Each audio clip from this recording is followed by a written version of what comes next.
I'm David, 45, and for 23 years, I believed my marriage was an unbreakable fortress of trust.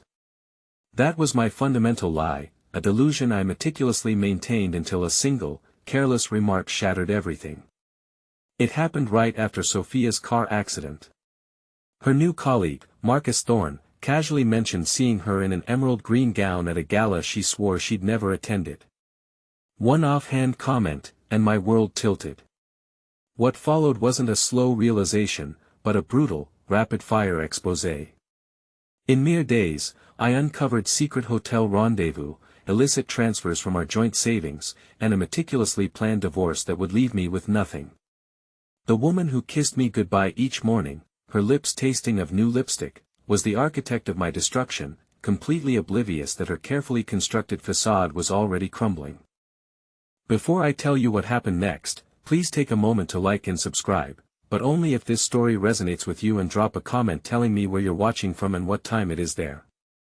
The next morning, Sophia announced she'd be working late again. "Big client presentation," she said, kissing his cheek with lips that tasted like new lipstick. "Don't wait up."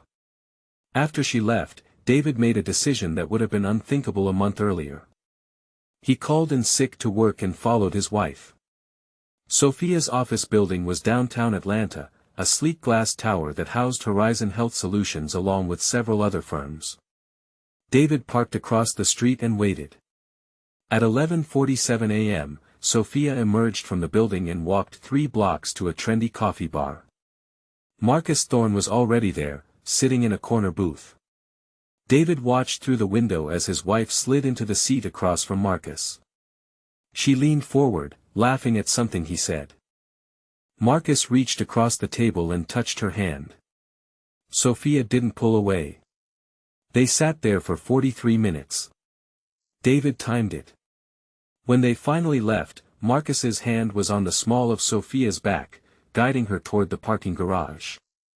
David followed at a distance, staying several cars behind as Marcus's electric sedan, now repaired from their accident, pulled out of downtown and headed toward the interstate. The Grand Mark Hotel was 20 minutes outside the city, upscale, but not overtly flashy. The kind of place that catered to business travelers who valued discretion over ostentation. David watched from the parking lot as Sophia and Marcus entered the lobby together. They didn't come out for 3 hours. That night, Sophia came home at her usual late work time, complained about the client presentation, and asked David how his day had been. "Quiet," he said. "Just worked on some budget projections." She nodded and went upstairs to shower again. David sat at his kitchen table and opened a new spreadsheet. This one wasn't for the university. This one was for tracking a different kind of accounting, the balance sheet of his marriage with entries for lies told, trust broken, and betrayal compounded with interest. Over the following weeks, David developed a routine. He would call in sick, follow Sophia, and document everything. Times, locations, duration of meetings. He learned that Thursdays were their regular hotel days. Tuesdays, they met for lunch and drove to Marcus's luxury apartment, a sleek high-rise that cost more than David's annual salary. David also learned things about Marcus that Sophia probably didn't know, like the fact that Marcus was married, too, though his wife, Clara, lived in Boston while he maintained his Atlanta apartment for work purposes. Like the massive gambling debts Marcus had racked up, David found the records by hacking into Marcus's poorly secured personal email account. It turned out Marcus Thorne was not nearly as successful as he appeared. His apartment was leased through his company. His car payments were 3 months behind, and he'd been borrowing money from Sophia, David's money, it turned out, to cover his losses at underground poker games. The final piece fell into place on a Thursday in October. David had positioned himself in the hotel lounge, nursing a coffee and reading a newspaper while Sophia and Marcus occupied their usual room upstairs. A young woman entered the lobby, clearly agitated, and approached the front desk. "I'm looking for Marcus Thorne," she said loudly enough for David to hear. "I know he's here. He was supposed to meet me 2 hours ago." The desk clerk murmured something about privacy policies, but the woman was having none of it. His wife hired me to find him, she announced. Private investigator. So, either you help me or I start checking every room. David folded his newspaper and left the lounge. In the parking lot, he called Sophia's phone. Hey, honey, he said when she answered, slightly breathless. How's the client presentation going? Oh, you know, tedious. We're probably going to be here for another few hours. That's too bad. I was hoping we could grab dinner. Maybe tomorrow. I really need to focus on this. Of course. Love you. Love you, too. David hung up and sat in his car, staring at the hotel entrance. 23 years of marriage, 17 years since Chloe was born. A mortgage, shared bank accounts, family vacations, and parent-teacher conferences. All of it built on a foundation that was apparently more fragile than he'd ever imagined. His phone buzzed with a text from Sophia. Presentation running even later than expected. Probably won't be home until after midnight. It was 4:17 p.m. That night, David didn't go home. Instead, he drove to a 24-hour diner and sat in a corner booth, drinking coffee and thinking. The waitress, a woman in her 50s with kind eyes, kept refilling his cup without being asked. Rough day, she finally said around 11 p.m., you could say that. Want to talk about it? David looked at her, this stranger who had no reason to care about his problems, and felt something break inside him. I think my wife is having an affair, he said. The words hung in the air like smoke. Once spoken, they couldn't be taken back. I'm sorry, the waitress said. That's got to hurt. The weird part is, I'm not even surprised. Looking back, I can see all the signs. I just chose not to see them. What are you going to do? David stared into his coffee cup. I honestly don't know. But even as he said it, he knew that wasn't entirely true. He was a records manager. He understood balance sheets, profit and loss statements, the mathematics of cause and effect. Sophia had spent months creating a deficit in their marriage. Lies where there should have been truth, betrayal where there should have been trust. It was time to balance the books. The next morning, David submitted his resignation to the university. He told his supervisor he was taking early retirement to pursue consulting opportunities. It wasn't entirely a lie. He was planning to consult extensively on a very specific project. With his university access revoked, David had to get creative about his surveillance. He rented a small office space across from Sophia's building using his retirement funds. He purchased high-end camera equipment and learned about digital tracking software. He studied Marcus's habits, financial records, and personal history with the same methodical precision he'd once applied to university budgets. What he discovered was that Marcus Thorne was a house of cards waiting to fall. The gambling debts were worse than David had initially calculated. Marcus had been manipulating patient billing records, upcoding, phantom services, and diverting funds from a foundation for underprivileged patients. He was also running an elaborate expense account fraud, billing personal charges to corporate cards, and manipulating reimbursement forms. Most interesting of all, Marcus had been creating shell companies for inflated vendor contracts, siphoning off millions. The theft was sophisticated. Marcus would transfer money to a shell company, let it sit for exactly 31 days, then move it to another account before returning most of it to the original fund. The missing portions accumulated in an offshore account that Marcus probably thought was untraceable. David traced it in 6 hours. Armed with this information, David began to construct his response. If Sophia wanted to play games with trust and betrayal, he would show her what those games looked like when played by an expert. The first move was subtle. David created an anonymous email account and sent a tip to Horizon Health Solutions' internal audit department. Nothing dramatic, just a suggestion that they might want to take a closer look at some unusual patterns in their patient billing and vendor contracts. He included enough specific details to get their attention, but not enough to immediately point to Marcus. The second move was more personal. David had learned that Marcus's wife in Boston, Clara, was growing suspicious about her husband's extended stays in Atlanta. Marcus had been feeding her stories about a long-term project that required him to maintain a local apartment. But Clara was starting to ask uncomfortable questions.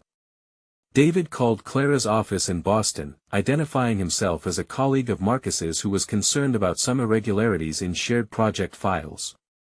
He suggested she might want to review the credit card statements for accounts Marcus had access to.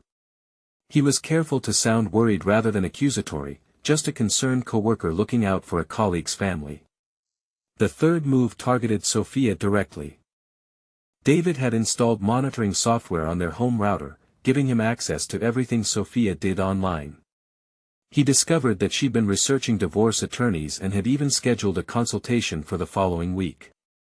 She'd also been transferring money from their joint savings account to her personal account. Small amounts, but consistent. David transferred the money back, then changed the account access codes. When Sophia tried to move money again, she found herself locked out. She never mentioned it to David, which told him everything he needed to know about her plans. But David's most elegant move involved the private investigator who'd been tracking Marcus for his wife. David contacted the man, identifying himself as a concerned friend who'd noticed Marcus acting strangely. He shared some of the financial information he'd uncovered, suggesting that Marcus might be in some kind of trouble that could affect people who cared about him. The investigator was grateful for the information. He'd been hired to document Marcus's infidelity, but evidence of financial crimes would be much more valuable to his client.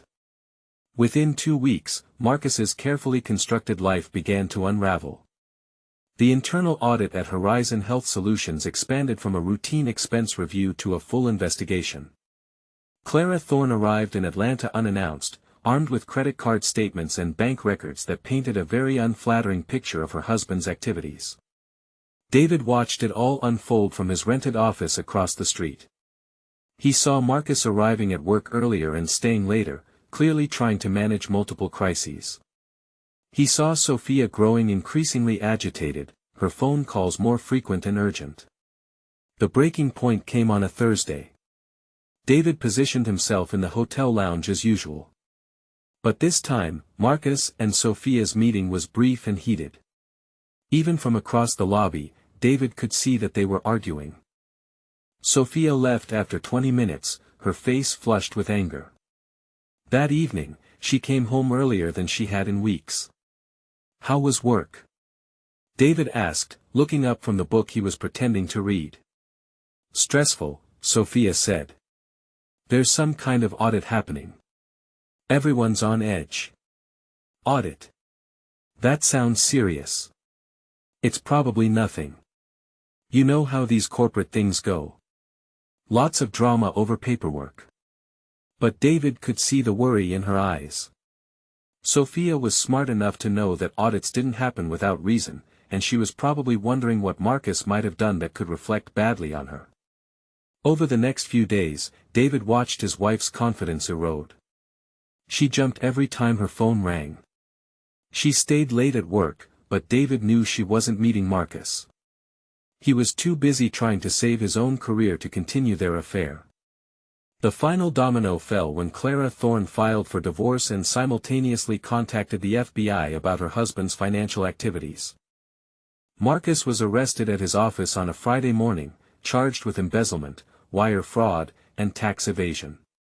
David watched from his office window as Marcus was led out of the building in handcuffs. Sophia was nowhere to be seen.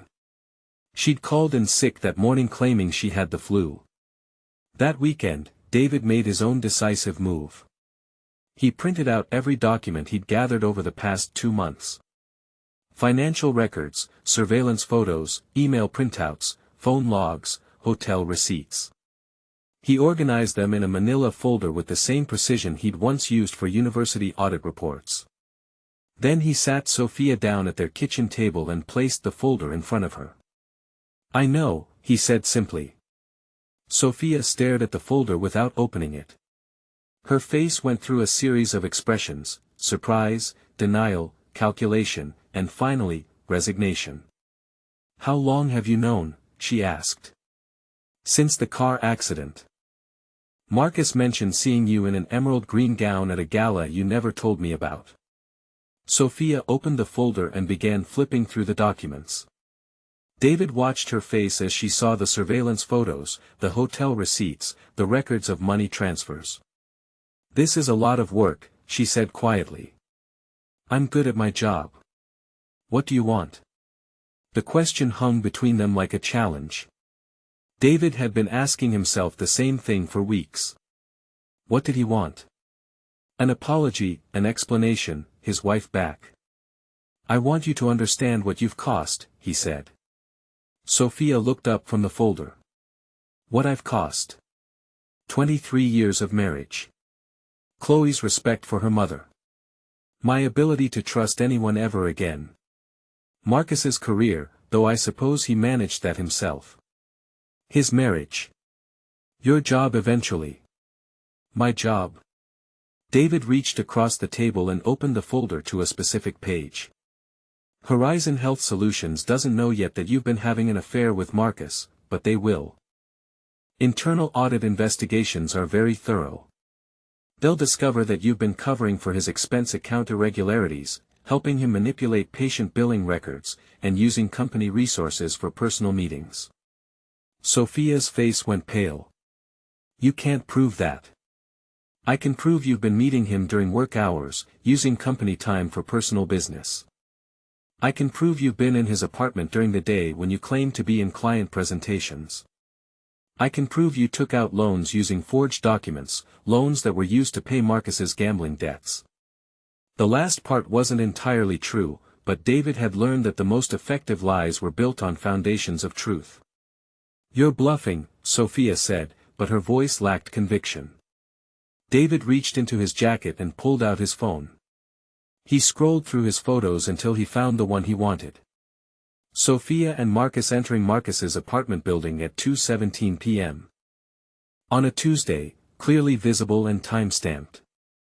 I have hundreds of these, he said. Different locations, different dates, all during hours when you were supposedly at work. Sophia stared at the photo and David saw the exact moment when she realized how completely she'd been outmaneuvered. What do you want? She asked again. I want you to leave, David said. Tonight. I want you to take whatever you can fit in a suitcase and find somewhere else to live. I want you to sign divorce papers that give me full custody of Chloe and leave you with exactly what you brought into this marriage 20 years ago. That's not fair. Fair. David laughed, and he was surprised by how cold it sounded. You stole from our joint accounts to pay your lover's debts. You lied to me every day for months. You were planning to divorce me and take half of everything I've worked for, including money I didn't even know you'd stolen. What exactly about any of this strikes you as fair? Sophia closed the folder and pushed it away from her. I never meant for it to happen, but it did happen. And now there are consequences. I need time to think. No, David said. You need to pack. That night, Sophia filled 2 suitcases with clothes and left to stay with her sister across town. David helped her carry the bags to her car, maintaining the same polite courtesy he'd shown her for 2 decades of marriage. What will you tell Chloe? Sophia asked. The truth. She's old enough to understand that actions have consequences. Sophia drove away, and David stood in his driveway, watching her taillights disappear. He felt hollow, but also strangely relieved. The uncertainty was over.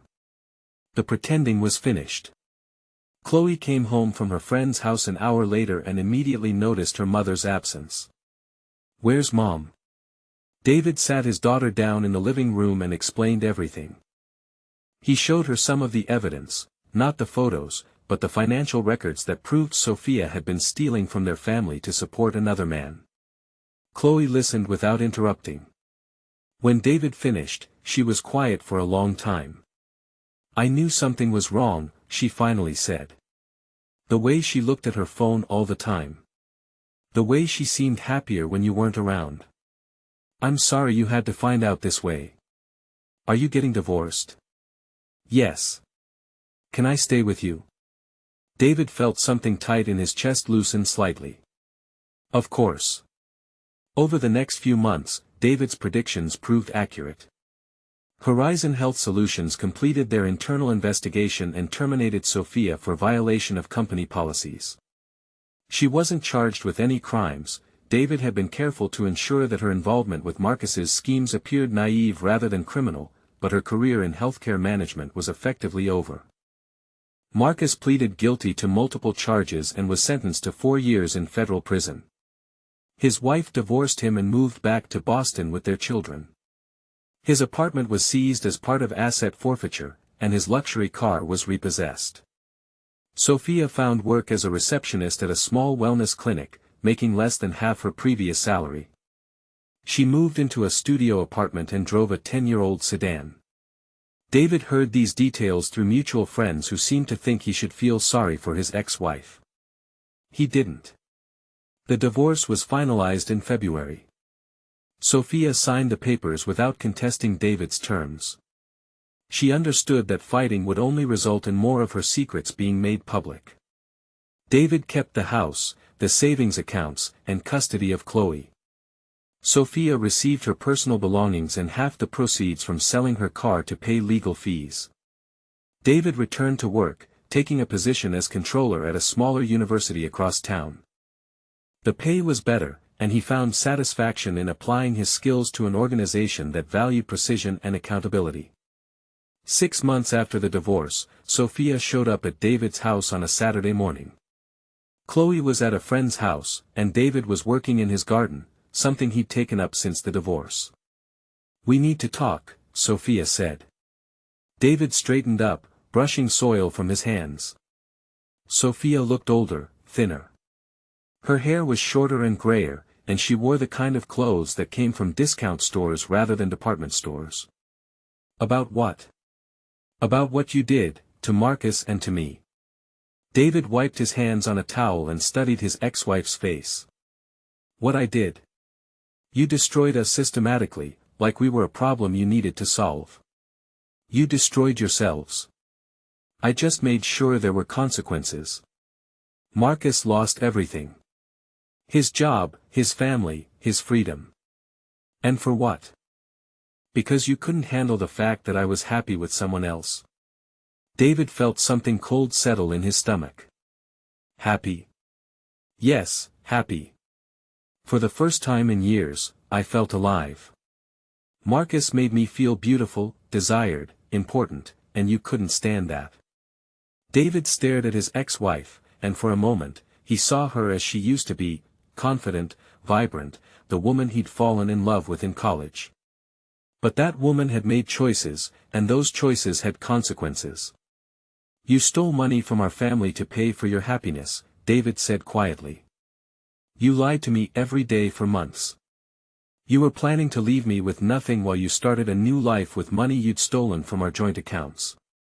I would have figured out a way to pay it back." "With what?"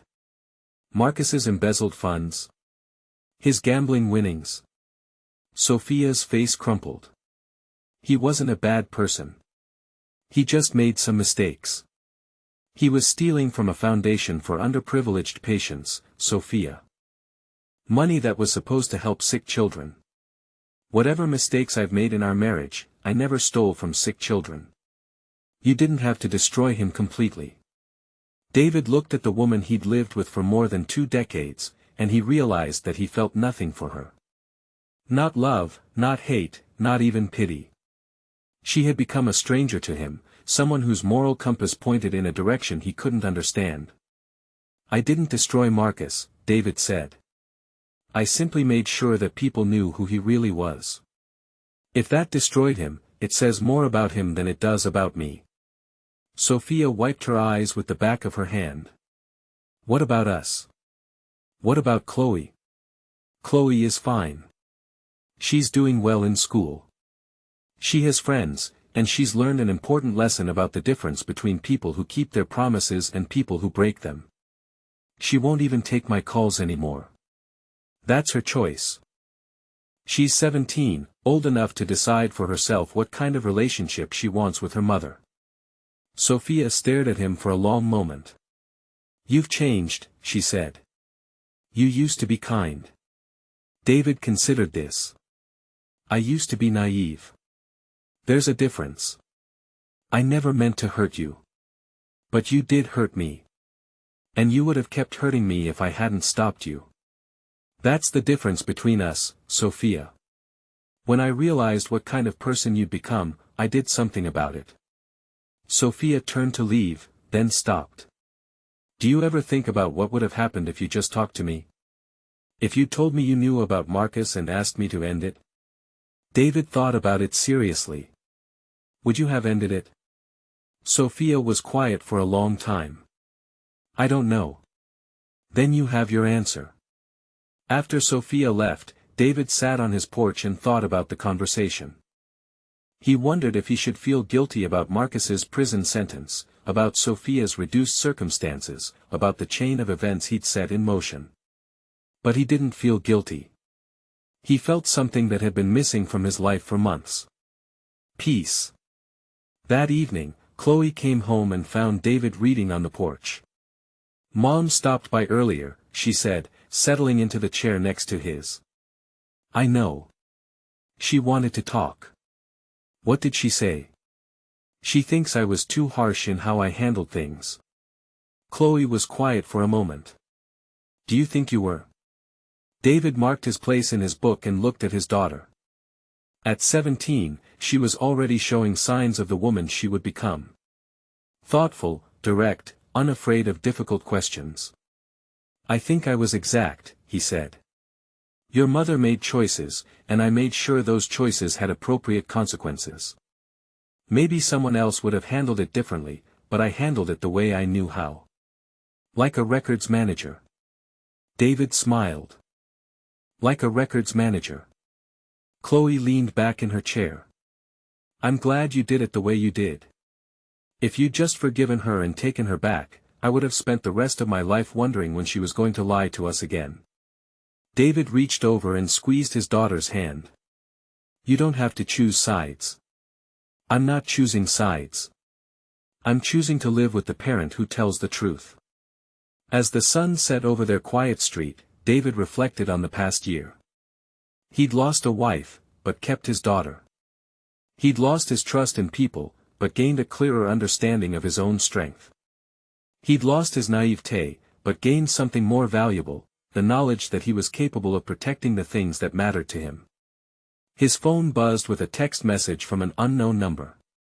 "Hi, I'm Sarah from the book club. We met at the coffee bar last week. Would you like to have dinner sometime?" David stared at the message for a long moment, then deleted it without responding. He wasn't ready for that yet. Maybe he never would be, but for now, he had his daughter, his work, and his peace of mind. After everything that had happened, that felt like enough. He opened his book and continued reading as the stars came out overhead. And for the first time in months, David Miller felt exactly where he belonged. Lessons from this story. Deception, however elaborate, will eventually be exposed. All actions, good or bad, ultimately carry their own consequences. Ignoring clear warning signs can lead to profound personal betrayal. Protecting one's family and values often demands decisive and methodical action.